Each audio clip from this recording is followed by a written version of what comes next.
Hello everybody, this is Mr. B, and here is my dual Cobble and Basalt farm design for Minecraft Java 1.16, 1.17 and above. The details are at the end of the video, so check the timestamps pinned in the comments. There's also a build by site layer view for those of you who just want to get on with it, and an additional world download. And if you enjoy this video and want to see more content like this, please hit the like button and subscribe. Thank you. The footprint of this farm is 10 by 13 by 15, and here's all the materials that you're going to need to build it. I've divided this tutorial up into 4 parts to make it a bit easier for you to build, and here's the materials for part 1.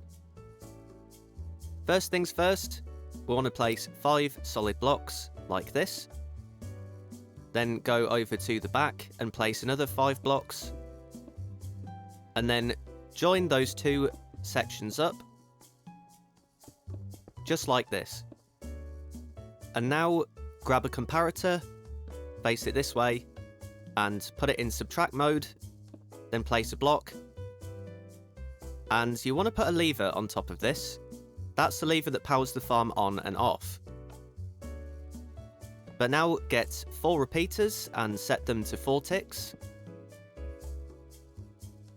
Then get some redstone dust and place it all around like this until you get to just here.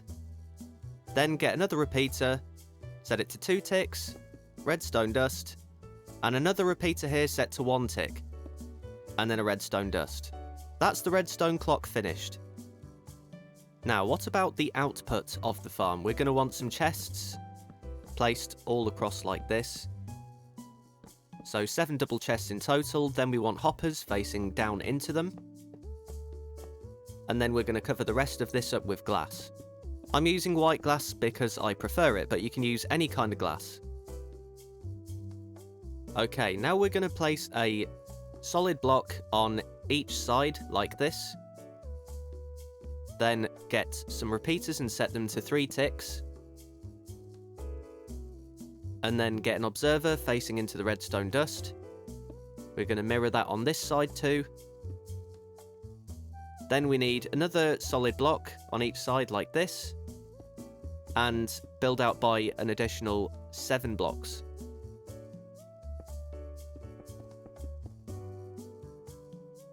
And then after that we're going to put redstone dust going across the top.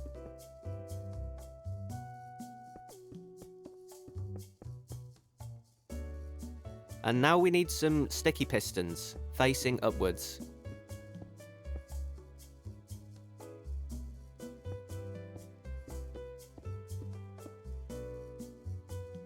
Okay, that is part 1 done.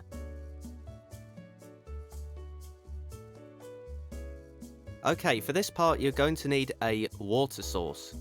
We're going to start by placing 3 blocks across the front like this, and 3 blocks across the back.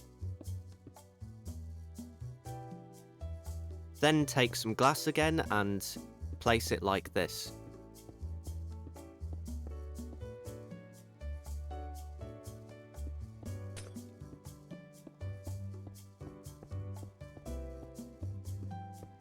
There we go.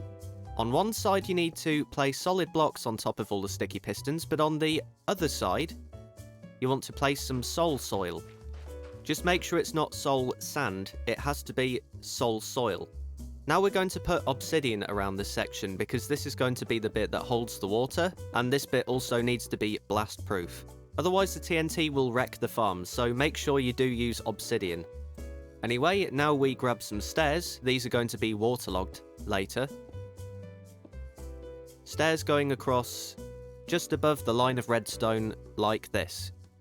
And then we need to cover that up, so I used glass. You could use any block, but we'll waterlog this later. Now place a piece of glass there and a piece of glass here. That's going to hold the lava in. And same again on this side. Now, for this side, we're not going to be generating cobble, we're going to generate basalt, so we're going to need some blue ice, and it has to be blue ice, not packed ice. But blue ice going all the way across the redstone dust like this. And now we're going to need our lava, so 1 bucket there, 1 bucket there, and 1 bucket there. And before we can do that on this side, we need to waterlog these stairs. So waterlog all of the stairs, and then place a lava bucket there, there, and there. There we go, that is all done. Although I have just remembered, we actually still need to put some water down here, flowing toward the hoppers. Okay, now we're done. That is part 2 finished.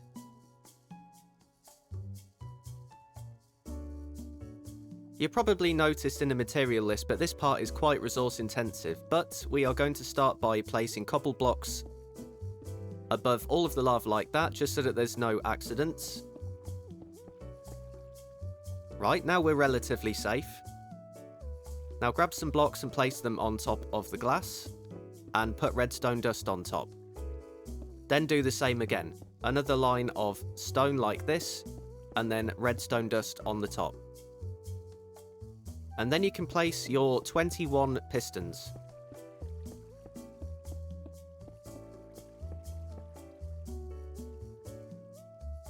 There's going to be an observer just here, so we need a temporary block, and then break the temporary block. Then place a temporary block down here, get a sticky piston and place a solid block on top of the sticky piston. Then place another solid block here, get a repeater, leave it on default 1 tick. Then get another solid block, place it there, and then another solid block and place it there, and then get a repeater. That is one side complete. We're going to mirror this on the other side. So you want to do the same, but it's really important that you put the pistons on top of the blue ice. But let me just fast forward this part and then we'll get on to the next part. There we go, the two sides are the same but mirrored. Now we're going to place some more cobblestone on top of this side and this side. There we go, everything should look like this so far. But now you're going to need some more obsidian. So we're going to place some obsidian here and here. And then same on the back. And we're also going to have one obsidian block right in the middle, just here. So that's what it looks like from above. But we have to make the rest of the shell now, so we're placing obsidian like this, and same on the back.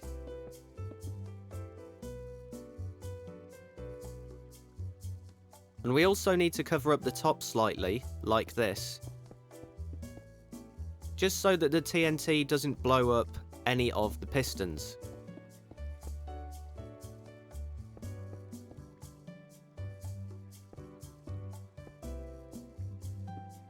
Right, that is all of the obsidian placed. And the final thing that we need to do is place furnaces here. We're placing furnaces because they are immovable blocks. And once again, repeat this on the other side. That is the end of part 3, so we are almost at the finish line. To finish, we're going to build the TNT duper, so we're going to place glass and redstone, and we're going to make a staircase of redstone and glass like this. And then once you get to this point, we want 5 more bits of glass coming out like this, and then an extra piece here. And this is going to have a repeater set to 3 ticks. And then the rest of the glass is covered by redstone. Now to get the TNT duper in just the right place, we're going to grab some dirt and pillar up by 6 from the main obsidian. Then on top of this, place a fence gate, open it, and put cobble walls on either side. Then we grab the TNT block and put another cobble wall on top of it, then 3 slime blocks like this, and another 3 slime blocks on this side like this. Now we're going to need a coral fan, any kind of coral fan, and then a detector rail. Whoops, not there. There. then a minecart on top of that, and then a sticky piston facing this way. And to keep the TNT safe and aligned, we're placing some furnaces. So 4 furnaces on this side like so, and then 2 furnaces on this side. And now we are done. We can now get rid of the dirt. And the farm is all ready to go.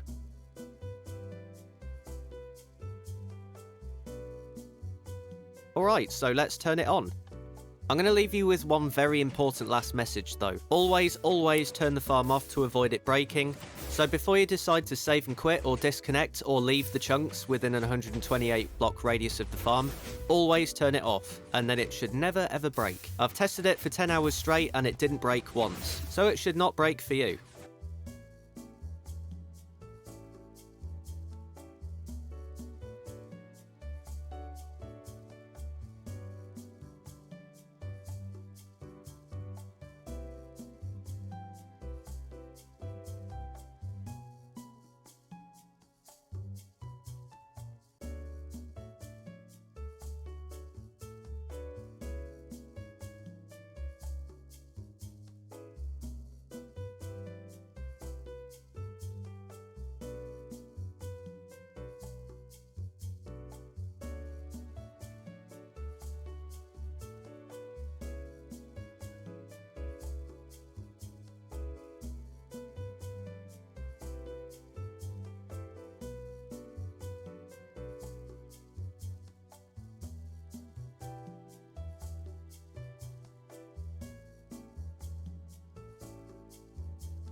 Now I'll go over the details and pros and cons of the farm. The first benefit's obvious. It produces loads of cobble and loads of basalt simultaneously, so both at the same time. Another thing that's really awesome is that this is fully AFK, meaning that the player doesn't actually need to do anything, other than flick the switch to turn it on. And this is the most compact I was able to make the farm, but some of you out there might be able to make it more compact. There are drawbacks, and the first one is that it uses duping mechanics. So check with the server admins first and make sure that duping is allowed. And if you think you need to change your server settings to enable duping, please look at the link that I've left in the description on how to enable it. You've probably realised already just by looking at it how grindy the resources are that you need to gather for this farm. And I would say that this is a mid to late game build. And yes, unfortunately, once again, this is not Bedrock compatible. And that's because TNT dupers don't work in Bedrock. And I've already mentioned this before in the video, but the farm does break if you unload the chunks or if you happen to disconnect from your server. So just make sure to turn the farm off when you're leaving, and stay within a 128 block radius of the farm while it's running. Well, that's all I've got for this one, but I hope you all enjoyed. If you did, please slap a like down on the video, and please make sure to subscribe, it would really make my day.